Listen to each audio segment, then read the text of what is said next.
جمعیت علماء اسلام کے سربراہ مولانا فضل الرحمان کا کہنا ہے کہ میں سمجھتا ہوں کہ الیکشن نہیں ہو سکیں گے، انتخابات کچھ دن مؤخر ہو جائیں تو کوئی حرج نہیں، الیکشن کمیشن ہماری درخواست پر غور کرے۔ ڈی آئی خان میں پریس کانفرنس کرتے ہوئے مولانا فضل الرحمان نے کہا ہے کہ نئی حکومت جون میں بجٹ نہیں دے سکے گی۔ الیکشن میں جانا چاہتے ہیں لیکن ماحول بھی ہونا چاہیے، موجودہ حالات میں کیسے الیکشن مہم چلا سکتے ہیں۔ انہوں نے کہا کہ وہ گزشتہ روز گھر پر تھے لیکن گولیاں گاڑی پر لگی ہیں۔ فائرنگ کا واقعہ امن و امان سے متعلق سوال اٹھا رہا ہے۔ ٹانک میں بھی جے یو آئی کی قیادت پر حملے ہوئے۔ ہم کہتے رہے کہ کے پی اور بلوچستان میں امن و امان متاثر ہے۔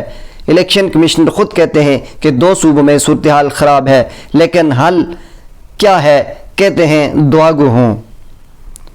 مولانا فضل الرحمان کا مزید کہنا تھا کہ 3-4 سال میں معیشت زمین بوس ہوئی، ملک دیوالیہ پن کے قریب تھا۔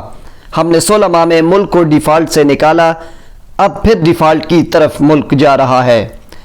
افغانستان اور پاکستان میں بد اعتمادی ہم توڑیں گے، عالمی برادری کا اعتماد بحال کرنا ہوگا۔ افغانستان کا استحکام پاکستان کی ضرورت ہے۔